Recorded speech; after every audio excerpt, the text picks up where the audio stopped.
Bon, bonjour, bonjour à toutes et à tous. J'inaugure Parce que la dernière facétie d'André Chassaigne, c'était de démissionner de ses fonctions le 31 mars à minuit, de façon à ce que le nouveau président prenne ses fonctions un 1er avril. Voilà, donc on reconnaît bien là André Chassaigne.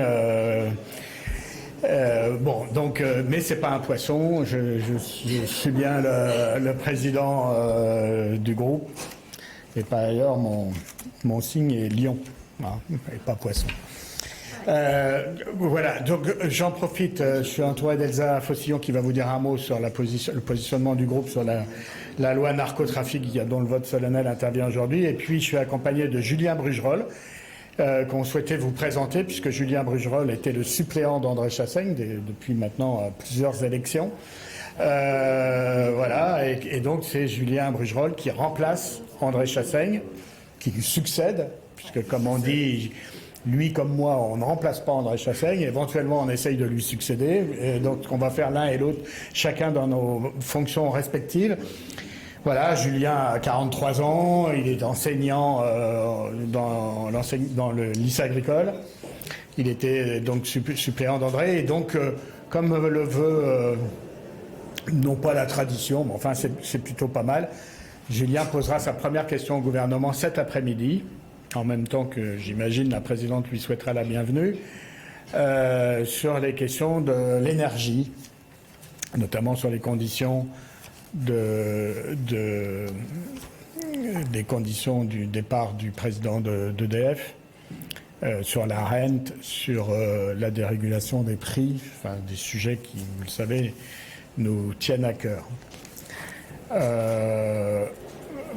Peut-être je vais laisser Elsa dire un mot sur le narcotrafic, pour vous dire que donc cet après-midi, Julien Brugerolles posera la question sur le sujet de l'énergie, et que c'est moi qui poserai la question demain, en espérant, comme le veut la règle, avoir une réponse du Premier ministre sur l'inquiétude qui est la nôtre depuis la décision de justice rendue hier dans le procès de Marine Le Pen, l'inquiétude qui est la nôtre sur la mise en cause de l'institution judiciaire dans notre pays, à la fois la mise en cause par des médias, la mise en cause mais aussi par des responsables politiques. Et c'est pas ici, dans cette maison où nous fabriquons la loi, que on va s'offusquer que des juges jugent en droit sur la base des lois qu'ils sont mises à leur disposition par nos votes et par notre Assemblée. Donc ça nous inquiète beaucoup, et nous souhaiterions, en tout cas c'est la question que je poserai demain, que le gouvernement et le Premier ministre soient d'une intransigeance totale pour préserver dans notre pays la séparation des pouvoirs, entre le pouvoir judiciaire, le pouvoir exécutif et le pouvoir législatif. Pour l'instant, nous considérons, peut-être qu'on sera démenti par les débats de cet après-midi, mais pour l'instant nous considérons que l'exécutif et le gouvernement est trop timide dans sa réaction de protection de l'institution judiciaire. On a ici, dans les jardins de l'Assemblée, la statue de Montesquieu qui est en majesté. Je ne vais pas le citer, mais enfin, vous avez tous à l'esprit en quoi la séparation des pouvoirs et une justice libre et autonome est un des piliers de la démocratie, des démocraties. Et d'ailleurs, il n'est pas étonnant que sur ce sujet, on entende des voix étrangères venir porter un avis sur la décision de la justice française, ce qui d'ailleurs devrait nous offusquer davantage. Mais l'alliance Poutine, Medvedev, Salvini, Orban, Bolsonaro, Musk, je le dis, enfin bref, toute l'internationale d'extrême droite et illibérale qui s'exprime sur la justice française devrait, je l'espère en tout cas, susciter de la part de notre gouvernement une réaction beaucoup plus véhémente et ferme, pour faire respecter d'abord notre souveraineté et puis notre modèle démocratique. Voilà. Elsa, narcotrafic. vas-y. Bonjour à toutes et tous, même si je me doute que les sujets d'actualité aujourd'hui vont être beaucoup tournés vers la décision de justice rendue hier. En même temps, c'est aujourd'hui qu'il y a un vote solennel sur le texte narcotrafic. Un texte conséquent qui a demandé de longues heures de travail et en commission des lois et en séance, puisqu'on a dû prolonger les débats. Je crois que notre groupe a pris largement sa part dans ces débats et dans une tentative d'amélioration du texte, comme d'ailleurs l'ensemble des députés du nouveau Front populaire. Nous avons été non seulement très présents, mais très présents dans le débat pour permettre, je crois, une meilleure écriture du texte que celui qui nous venait du Sénat. Nous avions une vision assez positive du rapport parlementaire dont est issue cette PPL, en tout cas sur les principaux points développés par la commission d'enquête des deux sénateurs.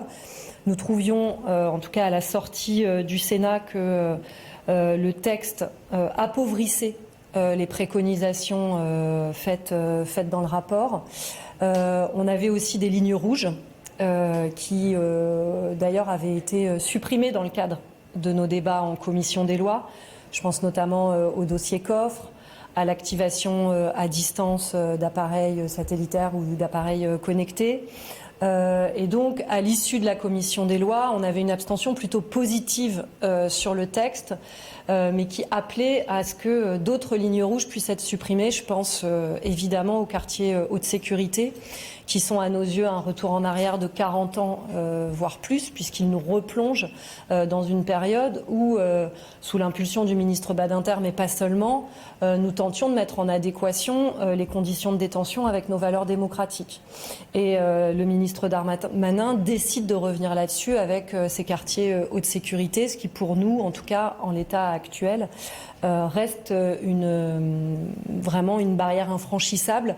C'est pourquoi notre groupe, à l'issue des débats en séance, même si je veux réaffirmer ici, à la fois pour les députés du groupe GDR, mais je dirais aussi pour les maires progressistes, les maires communistes qui sont souvent confrontés à cette question du narcotrafic sur leur territoire, nous avons besoin de moyens conséquents pour cette lutte. En revanche, ça ne peut pas se faire sur le dos de l'agenda politique des ministres Darmanin et Retailleau, qui ont eu plus à cœur de jouer leur bataille interne ou leur communication individuelle que de chercher un consensus national sur la question. Et nous, on ne participe pas à l'agenda des ministres Retailleau ou du ministre Darmanin. On veut être efficace sur la question de la lutte contre le narcotrafic. Je dis d'ailleurs que s'il n'y a pas des moyens assortis, alors ce texte sera une coquille vide. Mais pour nous, en tout cas, à l'heure actuelle, vu ces lignes rouges, nous ne pourrons voter ce texte. Donc il y aura une dominante, en tout cas, de députés chez nous qui voteront contre ce texte et d'autres qui s'abstiendront. Merci. Est-ce qu'il y a des questions? Non. Oui.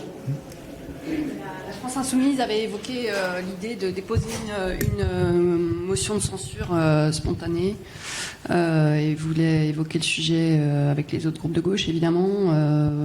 Est-ce qu'ils vous ont effectivement contacté et est-ce que vous leur avez répondu?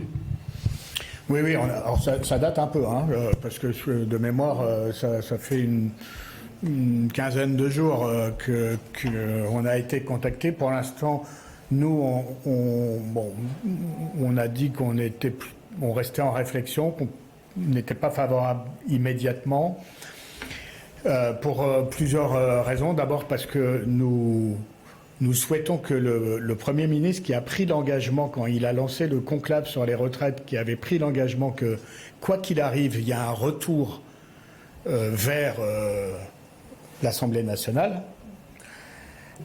nous souhaitons qu'il tienne sa parole et son engagement, même si on sait que depuis, il y a eu des flottements. Certains ministres ont dit que ça reviendrait, d'autres que ça ne reviendrait pas, que ça dépendra des résultats du conclave. Enfin, tout ça reste flou, mais pour l'instant, nous sommes décidé à lui faire tenir parole sur le retour en juin ou en mai, enfin à la fin de ce qui reste du conclave, le retour devant l'Assemblée nationale d'une proposition sur les retraites. Et puis chacun pourra, par voie d'amendement, s'exprimer. Bien évidemment, pour ce qui nous concerne, c'est évident qu'on déposera des amendements pour abroger la réforme Borne et puis pour faire des propositions sur le financement.